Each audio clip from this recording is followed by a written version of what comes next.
So I'm going to call the meeting of the Oskaloosa City Council to order. Today is Monday, March 1st of 2021. We start with the invocation. Would you please pray with me? Heavenly Father, as we assemble here tonight, we're still meeting in such a way as to minimize our risk with the coronavirus. We have vaccines available, more on the way, but still need to stay healthy until we get our shots. Thank you for the blessing of making the developers' efforts fruitful. Please help those speeding distribution around the country. We ask for your guidance and blessing on state and national leaders. As we go into a new year, please bless them with a spirit of grace and cooperation as they work their way through their challenges. And tonight, we're here to do city business. Bills to pay, infrastructure to attend to, streets and buildings to be constructed, decisions to be made. So we ask you to look down on those who have felt your call to be in attendance tonight. For the council members and staff, please bless us with quiet and considerate attitudes, well-thought deliberations, and ultimately decisions best for all concerned. Please bless those in the audience and watching the broadcasts, the leaders of businesses and organizations who have the vision and commitment to help the city, the countless volunteers who are motivated to help, and informed citizens who have given us the privilege of their trust and support. Tonight, we assemble to improve the long-term future of Oskaloosa, so may the words of our mouths and the meditation of our hearts be acceptable in your sight. Amen. Amen. We are suspending the Pledge of Allegiance until we can get together as a group in one room. So moving off of that, roll call, please. Burnett? Here. Caligari? Here. Drost? Here. Moore? Here. Addison? Here. Walling? Here. Yates? Here. Okay. Next item on the agenda is the opportunity for community comments. This item is reserved to receive comments from the community for concerns whether or not they're included in the current agenda. The community is encouraged to speak before the mayor and city council, asked to keep statements brief, time limited to no more than 3 minutes. Any questions are to be asked to the city staff, council members, or the mayor prior to speaking to the full council, so that way concerns can be properly researched and answered away from the meeting. Comments are to be directed to the mayor and city council only. For those who want to comment, use the raise your hand function for those who are joining virtually, or a *9 if you're coming on from a phone. The moderator will open up the lines one at a time. Please state your name and address before you make your comments. And I guess I should have asked, Mike, do we have very many members of the public here tonight? No, sir, we do not, and I don't see anyone that wants to speak. Okay, thank you. Moving on. Next item is the adoption of the consent agenda. These are all items that are routine in nature and are to be considered in one motion. I didn't see anything special to call out. Is there anyone who would like to make the motion of support for the consent agenda? So moved. So moved. Second. Okay. Any discussion? Roll call, please. Moore? Yes. Addison? Yes. Walling? Yes. Yates? Yes. Burnett? Yeah. Caligari? Yes. Drost? Yes. Okay, that passes. Gets us into our regular agenda. First item up is announcement of vacancies we have for various boards and commissions. First is the Airport Commission. We have one vacancy for a term ending on December of 2021. Next is the Building Code Board of Appeals. There's 2 vacancies, one for a regular member and one for an ex officio member. The Civil Service Commission, we have one vacancy for a term ending on March of 2025. The Historic Preservation Commission, 2 vacancies. These are alternate members with terms ending in December of 2021 and December 2023. And finally, the Municipal Housing Agency, there are 2 vacancies, and those are for terms ending in February of 2023. Moving on, item B is to consider an ordinance rezoning property located at 1408 B Avenue East from R1 Single Family Residential District to R3 Multiple Family Residential District. This is a public hearing opportunity. So the applicant, Chris Roach of RBE LLC, has submitted a request to rezone property, and the lot measures 100 feet by 135 feet, contains a single family home. The owners wish to demolish the dilapidated home, pave part of the lot for parking of the adjacent apartment building at 1407B Avenue East. Multifamily parking is not allowed as a primary land use in the existing R1 zoning district, and there's no option for conditional use permit. The subject property is situated at the edge of a transition area from single-family homes to higher density residential and commercial. It abuts R3 zoning to the north at the apartment building and R1 zoning to the east, and CC, that is community commercial zoning, to the south and west. Other findings for the proposed rezoning include that the change would result in a modest expansion of parking for an existing land use pattern, so it doesn't result in a business encroachment into the neighborhood. Number two, the change would not severely impact traffic, public facilities, natural characteristics, or population density. Number three, the proposed rezoning appears consistent with the comprehensive plan's recommendation for an urban residential mix of housing types, which includes multiple family housing in this area. And finally, the change doesn't constitute spot zoning, which would be singling out a zoning change for the sole benefit of the owner, and it's contrary to the comprehensive plan. At their February 2nd meeting, Planning and Zoning Commission held a public hearing and voted to unanimously support the rezoning and recommend approval to the City Council. Staff concurs with that. And so I'll open the public hearing. Is there anyone who would like to speak at this time? Mayor, I'm not seeing anyone that has requested to speak. Okay, seeing none, then we'll close the public hearing. Do we have a motion of support for this rezoning of property? So moved. Second. Okay, any discussion? Roll call, please. Addison, Yes. Walling, Yes. Yates, Yes. Burnett, Yes. Calgery, Yes. Frost, Yes. Moore. Yes. Okay, that passes. Next up is item C. This is to consider an ordinance to add chapter 10.79 regarding utility vehicles to the Oskaloosa Municipal Code. It's a second reading per mayoral and council interest at the November 2nd, 2020 council meeting. Police Chief Bakey provided an overview of the Iowa Code as far as regarding golf cart and all-terrain utility vehicle use. Current city municipal code and other communities' UTV ordinances to seek council perspective on considering a change.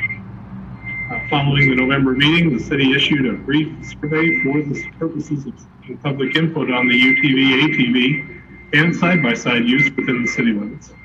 On December 21st of 2020, Chief Bakey presented results from the community polling to the council, and per council direction, the ordinance formally institutes the regulations by amending Oskaloosa Municipal Code Title 10, which is Vehicles and Traffic, by adding Chapter 10.79, which is regarding utility vehicles or UTVs. This is the second reading. Do we have a motion of support? So moved. Second. Okay. Any discussion on this, the second reading? I hope I didn't miss it, but when I read it, I don't remember reading that ATVs are out, except for snow. Were we going to add that, or did I bring that? Hi, Chief. Good evening, Mayor and Council. We added in the amendment under 107950 that UTVs could be used for snow removal activities outside of sunrise to sunset. The ATV ordinance is actually different, so we're going to work on amending the ATV ordinance to allow for that. So that's to come at a later date. Yes, sir. Thank you, sir. Absolutely. Okay. Any other comments on this? Roll call, please. Walling, Yes. Yates, Yes. Burnett, Yes. Calgery, Yes. Frost, Yes. Moore, Yes. Addison, Yes. Okay, that passes.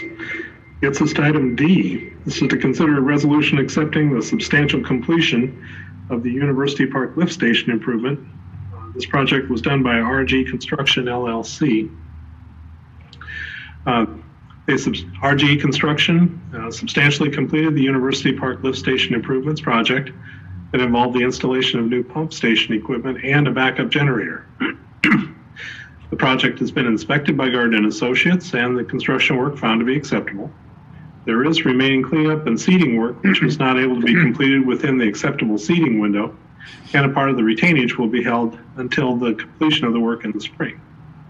The final contract amount for the project, $286,143.22, and that's after a net increase of $1,166.22 from the original contract amount, which was $284,977, which was awarded at the July 6, 2020 council meeting. With council approval, this project is accepted as substantially complete. Approval of substantial completion will activate warranties and authorize the partial release of the retainage in the amount of $12,756.31 to the contractor 30 days after project acceptance, if no claims have been made filed against the project. The remaining amount, total of $2,954, which includes the $1,477 of contract work and a retainage, retainage amount of $1,477, will be held until completion of the cleanup and seeding work. So you can see the breakdown of the pay requests and how that is deducted down out of the contract. Do we have a motion of support for this? Moved. Second. Any discussion on this? Okay, roll call, please. Yates, Yes. Burnett, Yes. Caligiuri, Yes. Drost, Yes. Moore, Yes. Addison, Yes. Walling, Yes. Okay, that passes. It's just item E, which is to consider a resolution authorizing submittal of a planning and design loan application. It's in the amount of $2,850,000 for the engineering and design of the new wastewater treatment facilities. And boy, this goes back a ways. So on November 17 of 2015, Iowa Department of Natural Resources issued an amendment to the National Pollutant Discharge Elimination System permits. The council at the meeting on February 16 of 2016 approved the contract with Fox Engineering to complete an evaluation of the existing wastewater treatment plants and provide a wastewater facility plan to outline improvements and estimated costs needed to meet the DNR permit criteria. Wastewater facility plan outlined a 10-year long-term plan for a combined treatment plant at the Southwest plant site for $41 million to be completed by March of 2027. As part of the plan, the city designated funding beginning in fiscal year 2022 to begin planning and designing the new plant. This proposed application is to provide the funding source for the planning and design. The city has previously used Iowa Finance Authority's State Revolving Fund, SRF, for infrastructure projects, including recently for the Phase 3 Division 1 sanitary sewer work. Loans have 0% interest, no fees with no minimum or maximum amounts, and can be repaid with committed financing or rolled into an SRF construction loan later. Fox Engineering is recommending a total planning and design loan application amount of $2,850,000. This includes $2.2 million specifically for engineering and design. The remainder of the funds is allocated to administrative and legal expenses and land acquisition, plus a contingency amount for unforeseen circumstances. Construction of the new plant is expected to begin around September of 2024 with completion around January of 2027. Staff is recommending approval of the item as presented. Do we have a motion of support for this? So moved. Second. Okay. Discussion. Just click Carbonated Road. Yeah, that's where we're putting the plant.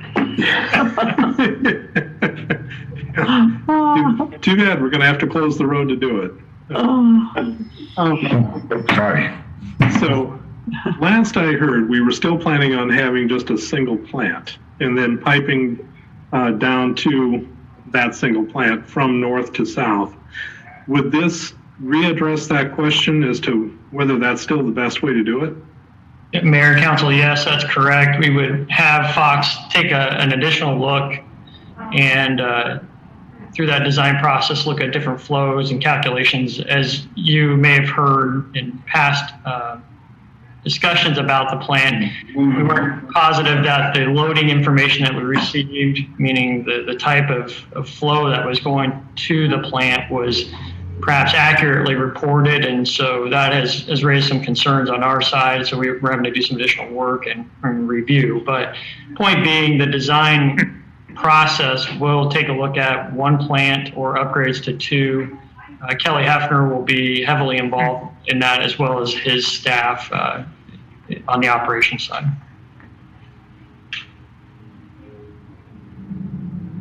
Any other questions or comments?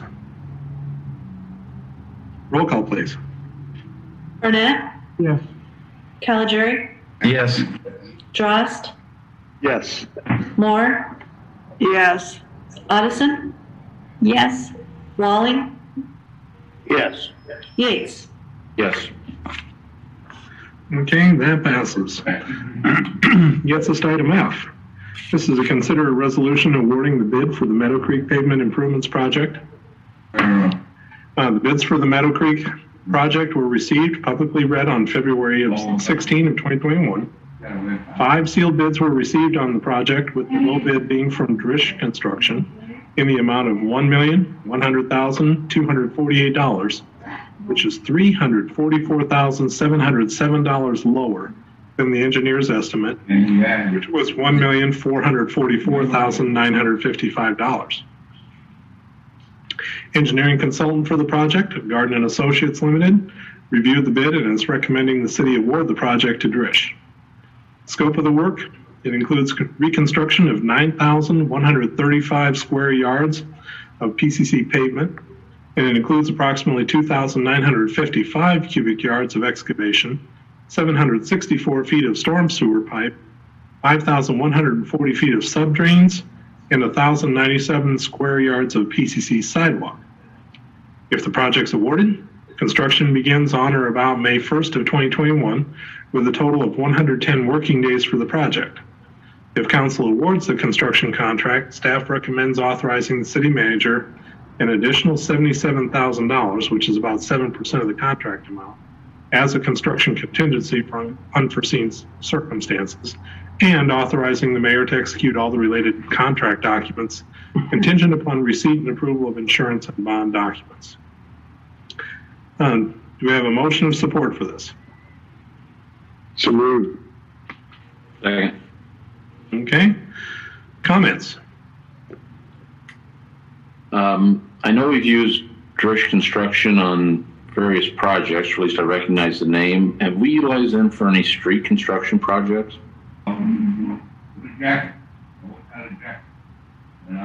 I don't recall us using them for street. They've been done extensive amounts of work on our sewer, which also includes some of the street work, and they may end up subbing some of that out as well. So they may use a local firm to do some of that concrete work. But I can double check that, Councilmember Yates. Again, we've done a ton of work with them on the sewer side. And you and I have talked extensively about low bids and all that. I just want to make sure that we're ending up with a good project when we're done, and that you and as well as Gardner are confident in that, you and your staff. Yeah, I think in this circumstance, either one of the 2 low bids would have been good for us to deal with. Obviously, we had a great track record with DeLong as well, so either one would have been good. Can't really say. Obviously, we have a good working relationship with DeLong. Good. Where did the other bid? What dollar amount did the other bids come in at? I guess how much low was Drish? I didn't see a bid tab attached to the agenda. That is a great point and question. We usually attach those. Sean, do you know that offhand? Don't know the exact amount, but they were very close to Drish. I think it was. Well, I don't want to guess, but they were very close. Okay. I That's all I wanted to know, just to make sure it wasn't, I mean, if they came in $100,000 cheaper than somebody or anything like that, being that it's 300,000 below the estimate, we don't typically have good luck like that. So it's good news. Isn't the pavement the biggest part of this project? Or would the underground be? I'm not the engineer. I would say the pavement is obviously a big portion of it. If we go to let's just say if I can find the quantities that would actually give us well, let me tell you why I'm just questioning it, because what you said, they're going to sub the concrete. I just was like, what they bid it for? If they, they may do that. I don't know that as a fact, but they may do that. That was some of the discussion that I had heard. And we get a chance to approve the subs, right? Or you or Gardner or somebody. No, we're approving the contractor on this, and then they can sub out. I mean, well, they would have to tell you who the subs were at the time they bid it, wouldn't they?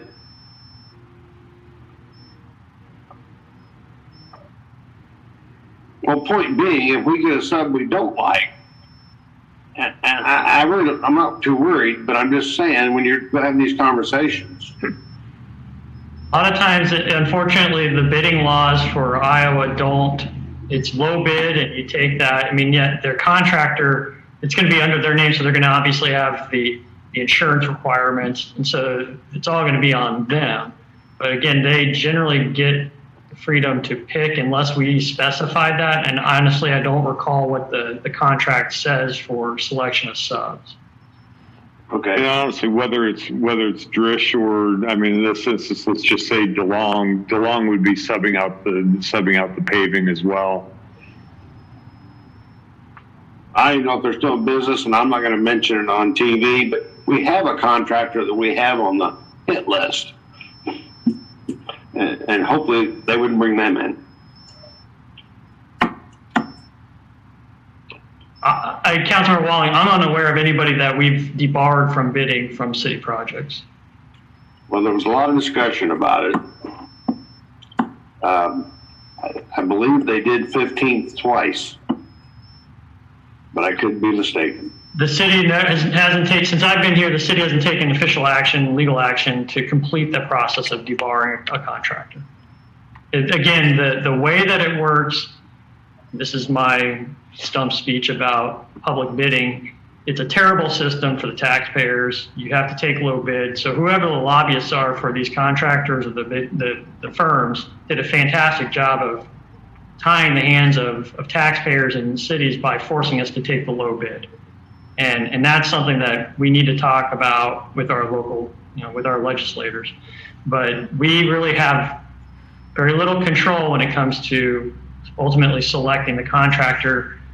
When it comes to past history or asking for experience, that has all essentially kind of been wiped away with how the state laws are written for publicly bid projects. And so hopefully someday in the future, Iowa will advance to the point where we have a few more options available to us as a government entity. We can pursue certain bid methodologies like construction manager at risk, or something that just gives us a little more flexibility to have a say in what actually goes on with our contractors.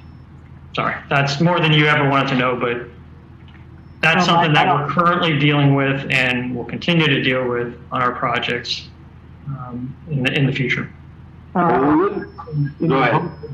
We'll get more local control. Every time there's a legislative session in Iowa, we lose more local control. So I'm not sure I'm going to hold my breath on that one. It's unfortunate. I told my wife the other day, I'm not sure why we have a city council, because it seems like they can do the job from the State House. So.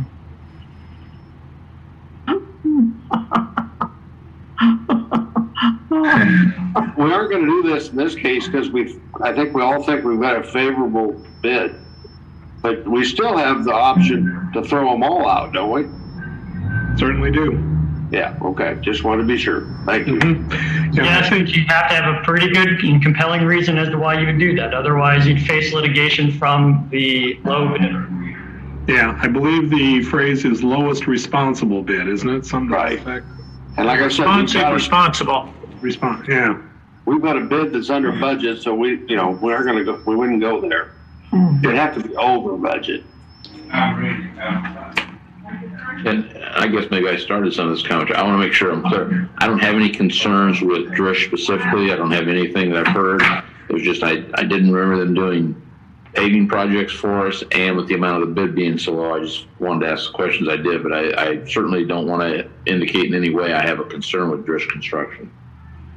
Because I have nothing, no concerns at all.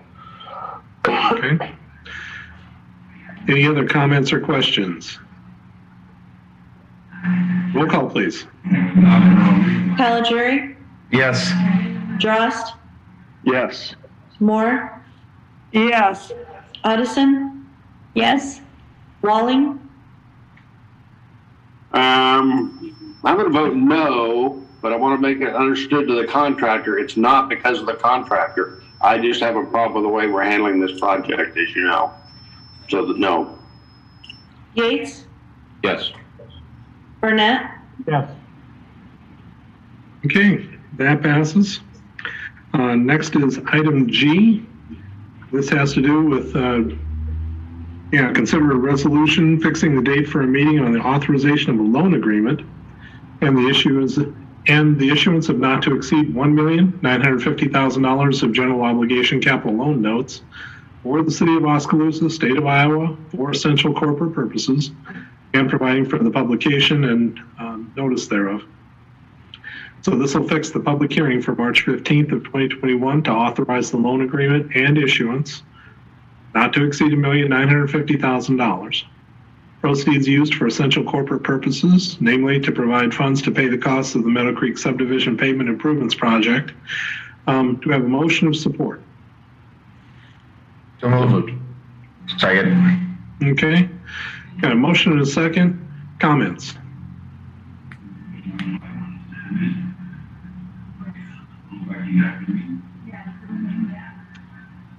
I'll go ahead and open it up a little bit here.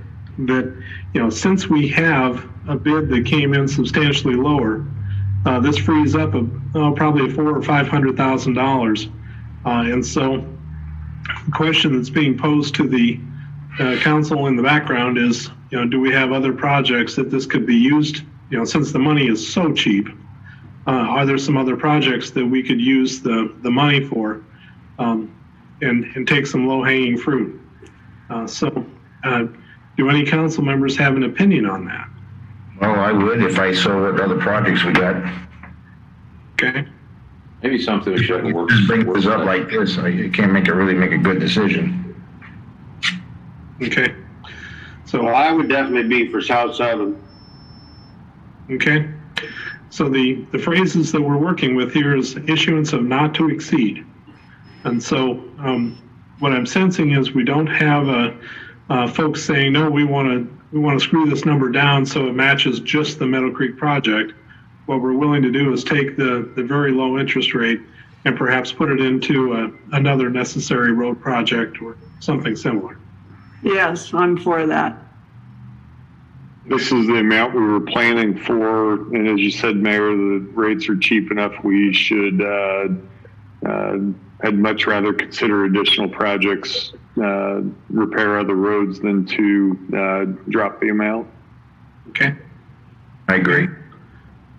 Okay. Any other comments? Mayor, I think one of the council members had mentioned that perhaps this would be a good topic as far as developing which project would be moved up. That'd be accomplished through a study session or a separate meeting. Obviously, the capital improvement program is included in your council packet and it's part of the public hearing tonight, but to just ask through this item, hey, which one do you want to move up? It probably isn't going to get accomplished. So if everyone's okay with having a study session in the near future to review the road projects that might be eligible or a good fit, would you be okay with that? I'll be okay with it. I'd be okay with it. Well, I'll get something worked up with our scheduling here and on future meetings, and then we'll put together some plan documents or some different options and locations. Again, we'll reference heavily the items within the capital improvement program, but if there are other areas of the roads that you feel like perhaps this is the time to maybe hit some other residential areas, that would be fine as well. Obviously, we've talked a lot about South 7th, and $500,000 doesn't, heard me say this before, it doesn't go very far. $500,000, it's a lot of money, but we think we could get about 500 feet of South 7th if that was something that was needed. But there could be other areas of need based on development that should be discussed. So we'll put something together for you in the near future. Thanks, Michael. Okay. Sounds good. Roll call, please. Drost, Yes. Moore, Yes. Addison, Yes. Walling, No. Yates, Yes. Burnett, Yes. Caligari, Yes. Okay, that passes. Moving on to item H. This is to consider a resolution setting the time and place to conduct a public hearing on the City of Oskaloosa Capital Improvement Plan for years 2022 through 2026. The city is required to hold a public hearing based on Iowa Code Chapter 384.15.3 on its capital improvement plan before we can adopt the plan. Council met on January 18 of 2021 to discuss the projects, priorities, and funding strategies during a budget session. The city is required to formally adopt the 5-year capital improvement plan subject to annual review and revisions. We have a let's see here. So I'll open the public hearing. Is there anyone who would like to speak to this? Mayor, we're just scheduling a public hearing. Oh, sorry about that. You're right. You're right. So do we have a motion of support to set the hearing at, you know what? I'm not seeing the date here. It's probably in the resolution. It would be March 15th. Okay, very good. Do we have a motion of support for the meeting, having the public hearing on March 15th? So moved. Second. Okay, any discussion? Didn't think so. Roll call, please. Moore, Yes. Addison, Yes. Walling, Yes. Yates, Yes.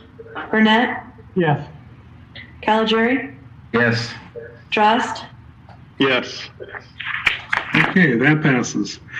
Gets us to item I, which is a resolution adopting the proposed fiscal year 2021 amendment and the proposed fiscal year 2022 budget and setting the date for the public hearing. Resolution sets the public hearing for March 15th of 2021, authorizes publication of the notice, and the notice includes a tax rate to be levied in the approximate amount of $14.30405. Let me rephrase that. $14.30.405 per $1,000 of assessed valuation. That rate represents an increase of 12.763 cents in the city rate for the next year. Staff has recommended approval of this item. Do we have a motion of support? So So moved. moved. Second. Second. Okay, This is just for the public hearing, correct? Yeah. correct. Yep. Right. Okay, any comments? Mayor, Council, you're probably asking why are these items on here? Because normally we do scheduling hearings on consent, but given the amount of money that we're talking about, the complexity of the issues, we just want to make sure that it's out there for your sake and for the public's sake to know that this is forthcoming. This particular item, item I, and actually on item H, the attachments are the budget documents. And so they give you all the summary information and they give you the detailed information. So the transmittal letter that was written by my office incorporates the direction from council based on the budget meeting that was held in January. And then again, how we are going to operationalize the direction that you provided and within the financial means that were given by the taxpayers. So all that's in there. Again, historically, we haven't gone through a full-blown budget presentation because we have done that work during the month of January. So I haven't planned to do that again, but the letter's there for your reference and for the public's reference. I think it's a really good idea that we did it that way. Very good. Any other comments? Roll call, please. Addison, Yes. Walling, Yes. Yates, Yes. Burnett, Yes. Caligiuri, Yes. Drost, Yes. Moore. Yes. Okay, that passes. This gets us down to reports from city staff. City manager, anything? Mayor and Council, just briefly, prepare yourselves for a longer meeting coming up here at the next one. We have at least 15 items that I could see, and we may have a closed session depending on how things go. We might have a union item for the police and the public works or mixed unit unions. Normally, those contracts have been settled and we're done, but everything's been just kind of off. So anyways, that could be a longer meeting for you. I'm trying to do what I can to get it consolidated and condensed, but just be prepared. Okay. So everybody get a cup of coffee and bring along some extra food. A warm blanket. Yep. It's going to take a while. I always like to see those longer meetings. We get paid that overtime, so that works out pretty good. So. I hope that was in the budget. Oh. Anything else, Mike? Nope. Okay. No, Mayor. City clerk, anything? No, sir, thank you. Okay. City attorney, anything? Nothing, thank you. Okay, very good. City council members. Scotty, anything from you? No, thank you. Okay. How about you, Joe? Nothing. Okay. Diane? No, thanks. Doug? Just a question, Mayor. Is your view that we'll continue Zoom meetings for the foreseeable future for our city council meetings? What I have in mind is I would like to bring the entire council together once everybody has had their shots. So as quick as we can get our vaccinations, I want to revisit the entire thing then. Originally, I thought, well, shoot, everybody ought to be able to get together by May 1st. I don't know that that's quite right yet. So for planning purposes, I think why don't you plan on, for sure, March 15th and also the 2 in April. But then after that, if everybody's had the shots, then we may give some thought nothing. I'll go ahead and see if we can't open up to the public. Now, that said, if there are members of the council who are still uncomfortable doing that, you may remember there was a while in there that we had 4 people at the table plus me, and then we had other people zooming in. And so that remains to be an option if you're absolutely uncomfortable with getting together as a group for a while. Can I interject something here? Your turn to talk was before. No, by all means. It's come and gone. I like to encourage everyone to go online and vote on the survey on the public library. They're gathering information and they need a certain number of responses, and they've been having trouble getting them. So I hope everyone will encourage anyone they know to go online and take that survey for the public library. Okay. Thank you for that, Scotty. I can tell you I did it myself. Something kind of funny happens when you get to the end of the survey. You hit submit and it doesn't tell you that you're really done. And so it could be that they got 3 of them from me, just depending on how that gets counted. I noticed that too, but I did it. Yep. So anyway, be aware that might be a challenge. Let's see. Anything else, Doug? No, sir, but thank you for your response. You bet. Bob? Just remind everybody of the hotel motel tax vote tomorrow. Educate yourself on what the vote is about. Utilize the FAQ page on the city website. I think it's very informative, and you need to check that out. And I would absolutely be in favor of meeting in City Hall again. So that's my vote. Anytime. Look forward to seeing your smiling face on that side of the table.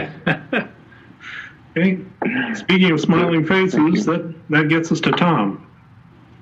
Hey, Bob, do you know what polls are open tomorrow? It is at the ISU Extension office only. Just that. Thank you. Okay. I have nothing, Mayor. Okay, fair enough. Steve Burnett, I'm good. Thank you there.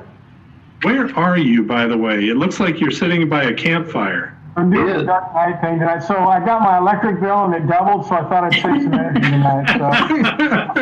How do you like the gas prices? Gasoline's got a good price too. Yeah. So, okay. And then $5 a gallon. Ooh, I don't laugh. is that a prediction or is that spoken with knowledge? I won't tell you who said that, but it was a comment made yesterday. Okay. And so I would ditto the comment that we do have the hotel tax coming up. That vote is tomorrow, and it's a 1 day for make the vote count. So if you've got the time, I would encourage anybody, please go make that vote. It's a good thing for the city of Oskaloosa. With that, I don't have anything else on the agenda. Do we have a motion to adjourn? So moved. Okay, I saw a motion and a second tucked in there somewhere. All in favor, say aye. Aye. Aye. It's unanimous. We're adjourned. Thank you, everybody. Have a good night. Thank you. Thank you, Mayor.